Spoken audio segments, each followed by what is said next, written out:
오늘의 큐티 말씀은 시편 87편 1절부터 7절입니다. 제목 하나님의 도성인 예루살렘의 아름다움. 먼저 앞뒤 문맥을 살펴보겠습니다. 시편 87편의 표제 히브리어 제목은 고라 자손의 시 곧 노래라고 되어 있습니다. 시편 87편은 간략하면서도 하나님의 도성인 예루살렘의 아름다움을 노래하는 예루살렘 찬양시로 보고 있습니다.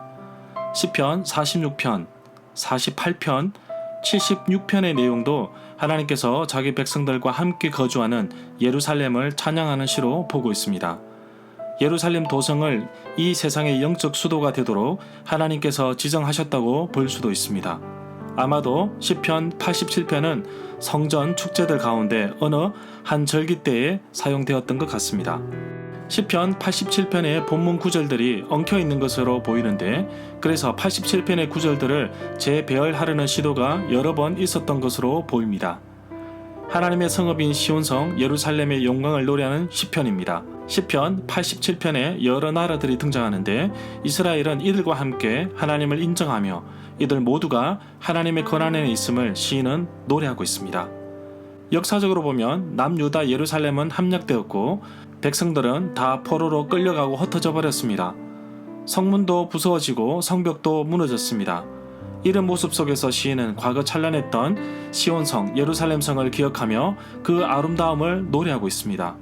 바로 이 성읍은 하나님께서 사랑하고 아끼셨던 성읍인데 그날이 회복되기를 시인은 간절히 바라고 있습니다.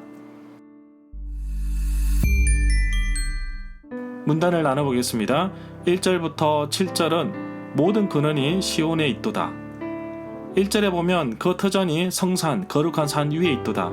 주께서 거룩한 산 위에 기초를 놓으셨다고 말합니다.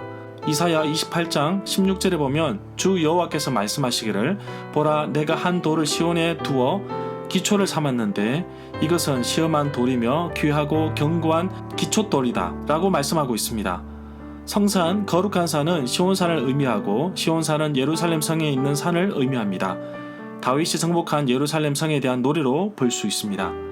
2절에 보면 시온의 문에서 문은 많은 사람들이 드나드는 곳이며 모든 거처는 야곱의 후손인 이스라엘 백성들이 살고 있는 터전을 의미한다고 봅니다. 그만큼 여호와께서 가장 아끼고 사랑하였던 성읍이 바로 예루살렘 시온이라는 것을 의미하는 것입니다. 3절에 보면 세상의 어떤 성읍보다도 더 아끼고 사랑하고 흠모하였던 도시 성읍인 것을 시인은 고백하고 있습니다. 이 구절에서 말하는 하나님의 성은 하나님께서 그의 백성들과 함께 살고 계시는 예루살렘으로 보고 있습니다. 4절에 보면 라합은 애굽, 이집트로 번역할 수 있습니다. 출생지는 정말 그 사람의 시작을 의미하는데 이처럼 하나님께서 직접 이 시온성의 창조자이시며 또한 다른 여러 나라들도 하나님의 창조권 안에 있음을 말해주고 있다고 할 수 있습니다.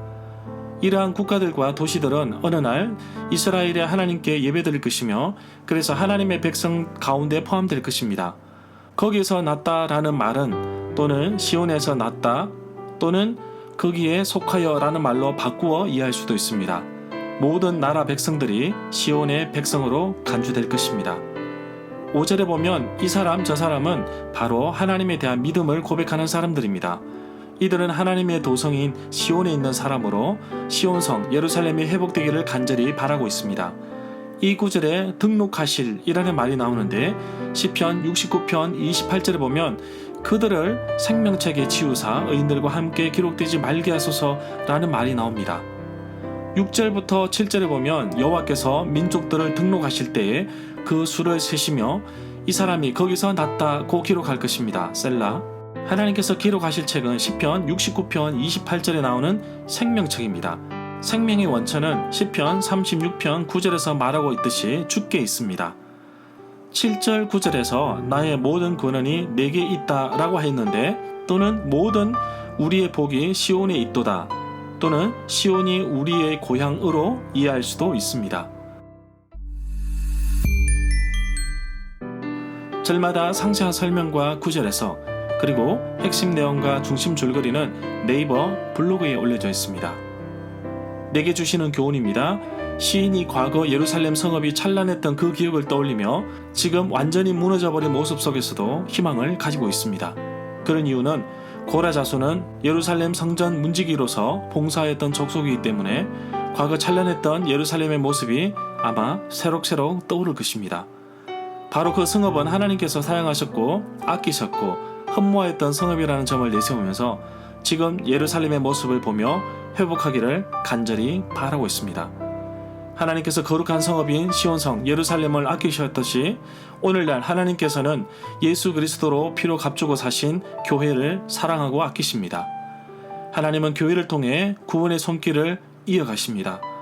과거 한국 교회가 부흥했던 생명력이 있었던 그날을 떠올리며 다시 한 번 더 부흥의 불씨를 붙여 주옵소서라고 간절한 기도를 드립니다. 4절에 나오는 여러 나라들의 이름도 하나님께 돌아와서 등록하여 책에 기록하시는데 오늘날 이방인들도 예수 그리스도를 통하여 생명책에 기록하심에 감사드리며 오늘도 전도한 귀한 영혼들이 생명책에 기록된 것을 두고 감사하는 하루가 되기를 간절히 소망합니다.